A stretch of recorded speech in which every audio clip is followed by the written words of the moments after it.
collègue. La parole est à Madame Quéré.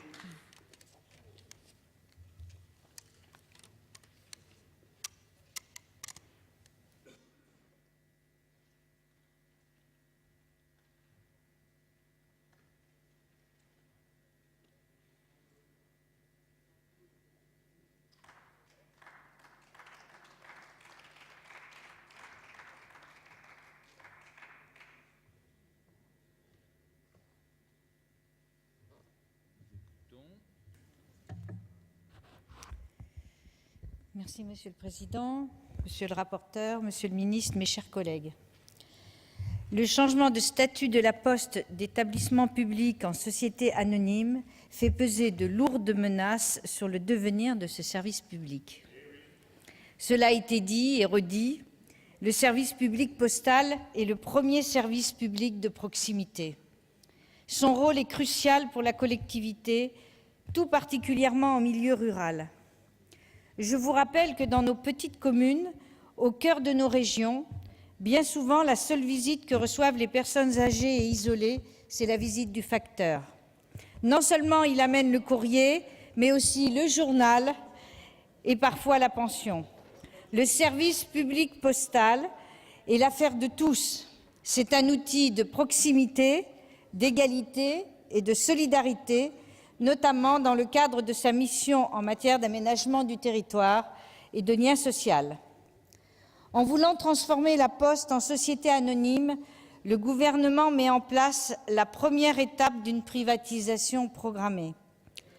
Que le capital soit détenu à 100% par des capitaux publics ne changera rien, puisque chaque fois que l'État a effectué ce genre d'opération, il a petit à petit fait entrer des capitaux privés. Rappelons-nous EDF, GDF.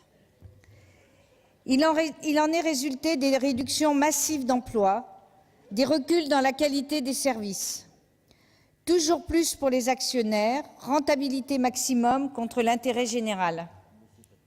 La privatisation de la Poste aura pour conséquence une détérioration considérable des services à la population.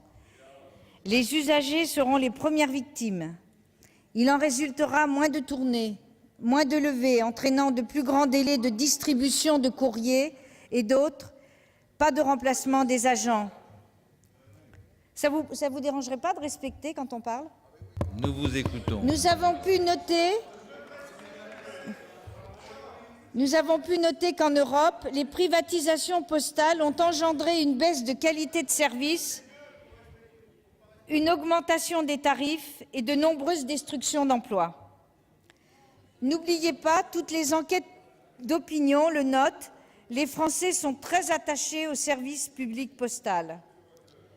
Rappelons-nous l'énorme succès de la votation citoyenne sur la Poste, avec une participation maximum qui a démontré de façon magistrale et sans appel le fort attachement des Français au service public postal. Il est d'ailleurs tout à fait regrettable qu'il n'y ait pas eu de référendum sur ce sujet. Pour nous, élus de gauche, les services publics doivent permettre de placer l'usager au cœur des dispositifs. C'est un des instruments de la démocratie sociale. L'introduction de capitaux privés mettra en péril la mission de service public. Ce fait concerne donc toute la société, puisqu'une privatisation progressive aura des conséquences non seulement sur la présence postale, sur le prix des timbres, sur l'aménagement du territoire et le lien social, mais aussi sur l'emploi. En effet, sur l'emploi, le risque concerne le personnel, car avec le basculement de la Poste dans le droit commun, l'emploi de personnel contractuel, qui était jusque-là une possibilité, deviendra la règle. Et en l'absence de convention collective des activités postales, les opérateurs concurrents risquent de pratiquer une politique de dumping social dangereuse pour les salariés de la Poste. Et là, je me pose une question.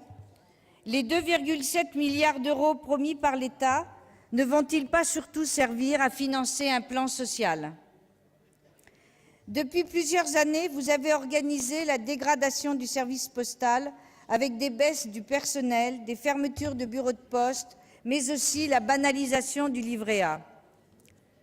Toutes ces régressions annoncent la fin du service postal, La privatisation de la Poste conduira fatalement, au nom de la rentabilité, à une inégalité de services entre les territoires, dans la distribution, sur le lien social. C'est inacceptable. Nous devons rester fidèles à nos valeurs et là nous défendons le plus ancien et le plus emblématique des services publics, lesquels constituent dans leur ensemble le patrimoine de tous et particulièrement de celles et de ceux qui n'en ont pas. Les services postaux sont au cœur des missions d'intérêt général. Ne les tuez pas. Merci.